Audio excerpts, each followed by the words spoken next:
we are witnessing a descent into barbarism, something not just within Israel, but, among all of Israel's supporters, all those people, all those media organizations, those journalists, those politicians that are complicit. It felt like, once they had some sort of conscience, or at least they needed to keep up this appearance of a concern for human lives, other than Israeli lives. And now they don't even bother. I mean, this is what we're seeing. And Gaza is becoming uninhabitable. The Israelis are destroying, I think it was just a couple of weeks ago, and maybe it was a month ago, that they destroyed a water pipeline that supplied 70% of the drinking water in Gaza. That is still inoperable. And when the Gazans themselves tried to repair it, they were attacked by the Israelis. And that's just, a thing, no food, no water, no hospitals, all the homes. Some of the homes that were, have been repaired have been destroyed again. I think it was just yesterday, a family of like 12 had moved back into a house that they had repaired. It had been attacked early, and then it was destroyed again, and everybody was killed. The grandparents, everyone. And it's just, it's just there's actually so much that you don't even know what to say, and it is a genocide. It's happening, and it's not slowing down. As the Israelis are very systematically destroying all those things that make life possible in Gaza, and they are more than that. They're taking territory. They've created these so-called buffer zones, along the border with Israel, and they just created a very large one, really encompassing all of Rafah in the south. So now 25%, and then we also have, what is it called, the Yahatzin corridor. It's something that runs pretty much right through the center of Gaza and bisects it, pretty much cuts it in half. They've taken that too. So, Gaza is being eaten up and, carved into pieces. And I think we can expect that probably they are never going to remove themselves from that. So you have, they've already taken 1/4 of Gaza, declared these areas to be military zones, for Israeli military only. And then they're attacking, the remaining 3/4, and have told informed the Gazans, that this is a free fire zone. You have to evacuate immediately from that zone. The end result is that only 1/3 of the land is supposed to be safe, but it's not even. But that's not safe. They tell you go to this place. This is a sanctuary area, and they attack that. I mean, these people are not going to survive. I mean, if this continues. And I think it's all obviously all very deliberate. And it is now they're talking, it was the sort of thing that they couldn't talk about openly, at least in English. Maybe they said it in Hebrew among themselves, but now openly saying, it's basically you die or you leave. And now, if you want to leave, we have places we can send you. This is what's happening. And there's just nobody that really can stop it again, other than the Americans, and the Americans have no interest in doing it, apparently. I just can't believe that this is happening.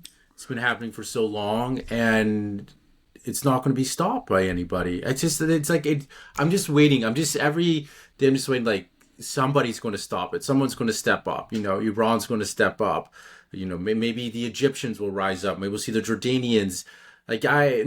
These stories that you tell me, these are happening. I see them on X as well. What you told me about, like the family that moved in, that repaired the house and just collapsed. It's like, that's just a microcosm. Yeah. I'm seeing horror stories like this every day on X, and it's painful. It's really painful to watch. And I think so many people are seeing it. I just can't believe that we're not doing anything. Like I said, this is 2025.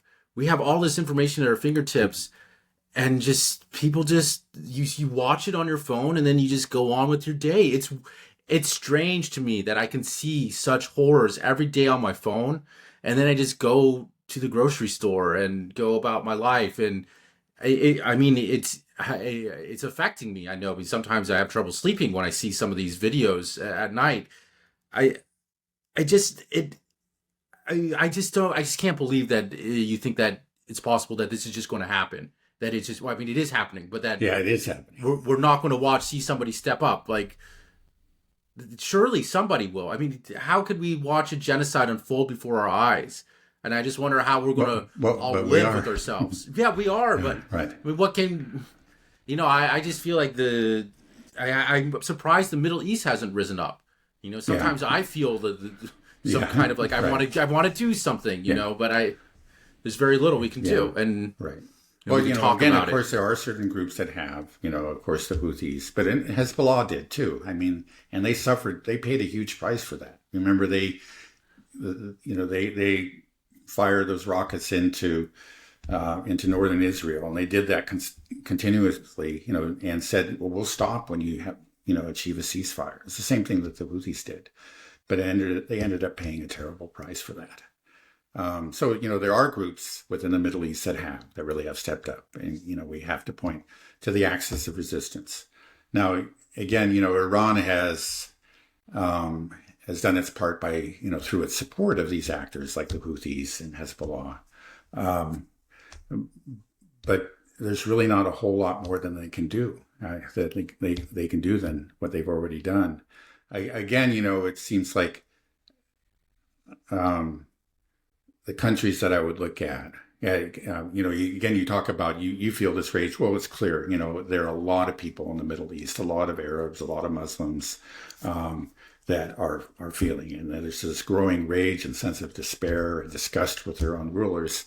I think there's no question that out on the street, there is the sentiment, is against Israel and in support of, Hamas and the Houthis and these other groups is growing by the day, but they don't have power. They're overlords, they're governments. We talk about the Persian Gulf monarchies or Saudi Arabia or Erdogan's Turkey. These are corrupt regimes that, they understand the anger of their people, so they're careful what they say, but they're self-interested. They have a cozy relationship with the West in general, and often with Israel in particular. Now, this may be, say a pot that just might boil over. I mean, the anger might be such that at some point, again, these different governments might be overthrown, and then maybe we could see real action again in places like Egypt. Egypt is very large, it's very poor, but it's very large. We're talking about like 100 million people. Jordan is very poor and very small, so I don't know what it can do. Turkey again is a major country and a real military power too. And they're probably the most powerful outside of the U.S. They are the most powerful military within NATO, and they have a population of about 95 million people. So if again, Turkey is a country that could do something about it, especially in coordination with other countries, could put real pressure, military pressure, economic pressure on Israel.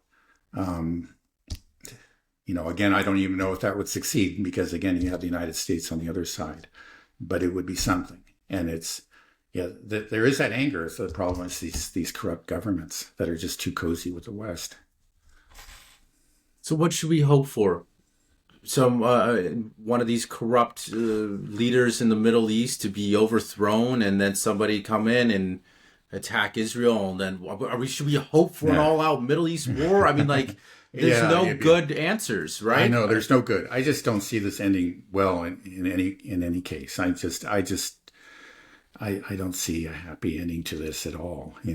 If there's a happy ending, it's way, way in the future.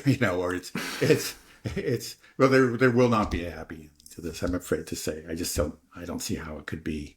It's frustrating because, like you said, the one power that can do something and do something so easily, and I think that it would be a popular move, would be for the United States to end aid. And it's just something that I think could align so well with Trump in his America First, platform that he built on. Saying like, okay, we got to protect our own country, our own interests. We have lots of problems here. We're massively in debt. We can't be sending all this money in overseas. And it's just crazy how everything's flipped so quickly. Right. Well, again, it's like we pointed out many times, again, the ground is shifting under the feet of these different governments, including the U.S. government.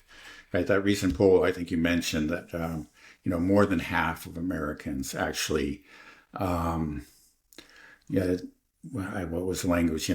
Disapprove or have a negative view of Israel. Right.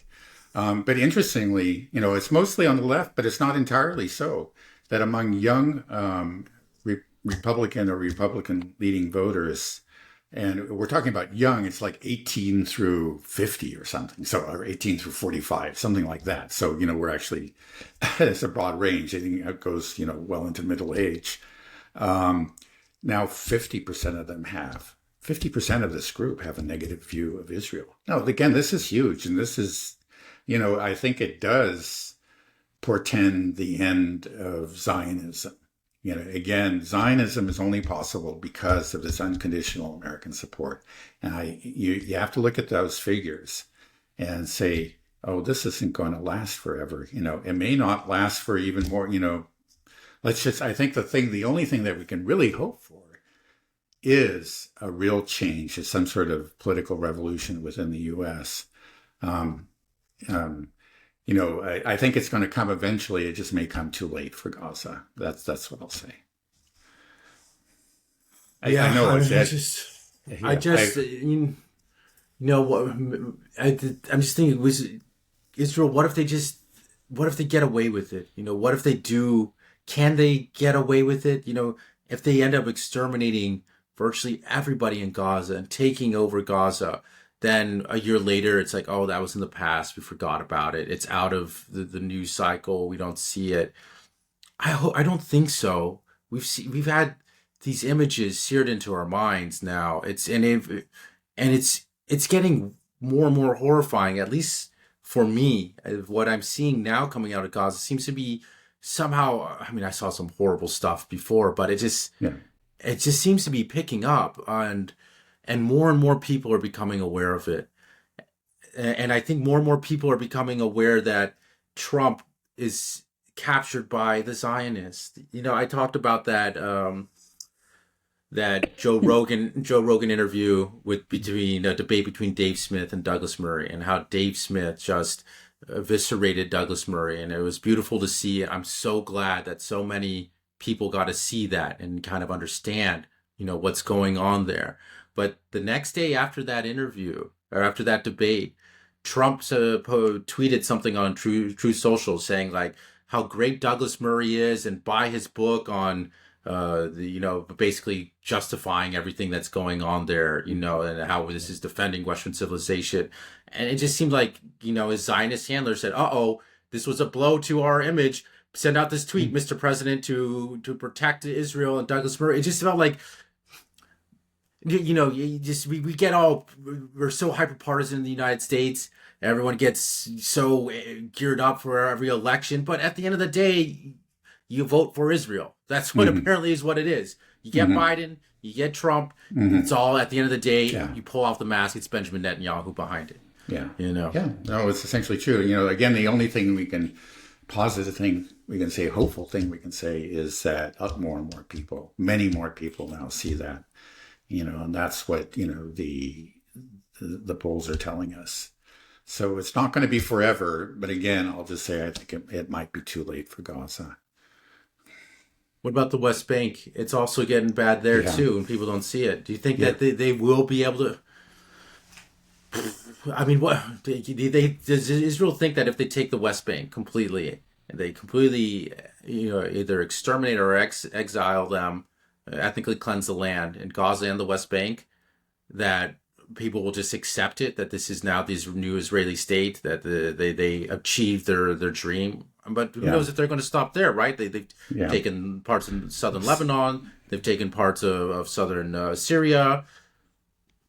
It has to stop at some point. They can't just keep on killing people and taking their land, right? Yeah, you certainly would hope so. I mean, it's, I think it's important to talk about the West Bank. We don't talk about it nearly enough. In fact, if it wasn't for the horrors of Gaza, I think everybody would be talking about the West Bank, because they certainly, Israeli violence in the West Bank, the settler violence in particular, but also just direct IDF violence has increased markedly uh, since October 7th.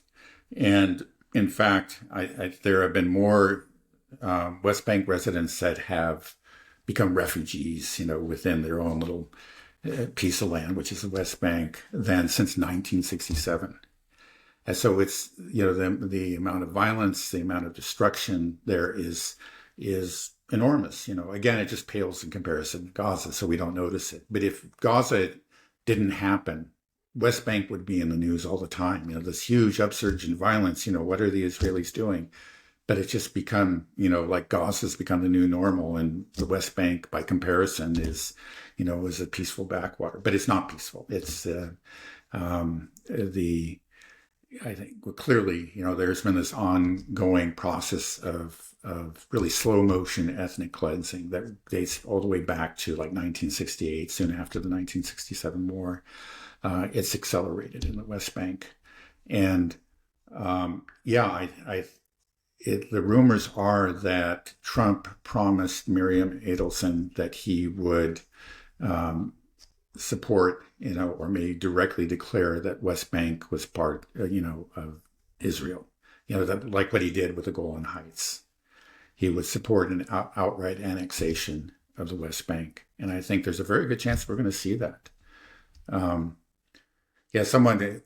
was just reading a Haaretz article yesterday. The journalist, I think, made the very good point that we're seeing kind of as what there's not just herself, but many, many people have said, well, we're kind of seeing that the West Bank is being subjected to the Gaza treatment.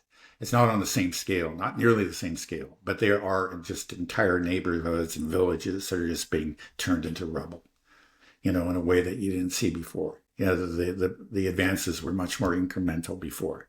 So you're seeing the Gaza treatment for the West Bank, but then you're also seeing, and this is what I think she made her original point, was that you're seeing the West Bank treatment of Gaza. And I alluded to that earlier. It's just one thing that Gaza had going for it, before October 7th, was that, okay, yeah, it's kind of an open air concentration camp, no question about it. But, within this concentration camp, within this sliver of land, you're free to move around and socialize with who you want, and go visit your cousin at the other end of the Gaza Strip. And in the West Bank, for a long time, that has been next to impossible because, as you know, the West Bank has been just sort of cut up into a lot of different pieces, and there are checkpoints and just everywhere. And so if you want to go for one part of the West Bank and you're a Palestinian, if you're an Israeli, it's different. There's special, roads for Israelis, who they can travel freely where they want to, even within the West Bank. But the Palestinians themselves have just hope that that they can get through. You want to visit your cousin in another part of the West Bank. Well, you get to that first security point. The guy has harassed you for a long time. You maybe humiliate you in different ways, but they finally let you through. You get to the second one, and it's shut down, and you got to go back. You spend the whole day. This is daily life for them. And now we're seeing that happen, like I was saying, within Gaza. Before Gaza was, it suffered terribly, for prior to October 7th. Again, it was an open air concentration camp, but within that concentration camp, you can move around and do what you want with your friends and so forth. Now that's changing. As I was saying, it's been bisected. They've taken all of Rafah, and they're creating these different zones the way they have in the West Bank, and making it increasingly impossible for the Gazans to move around. And I think this is permanent. I think this is the plan, that we're going to see the West Bank. It's already so densely populated, but that dense population, or what remains of it, is going to be forced in ever smaller bits of land, and with the a concomitant loss of freedom. That's what we're going to see.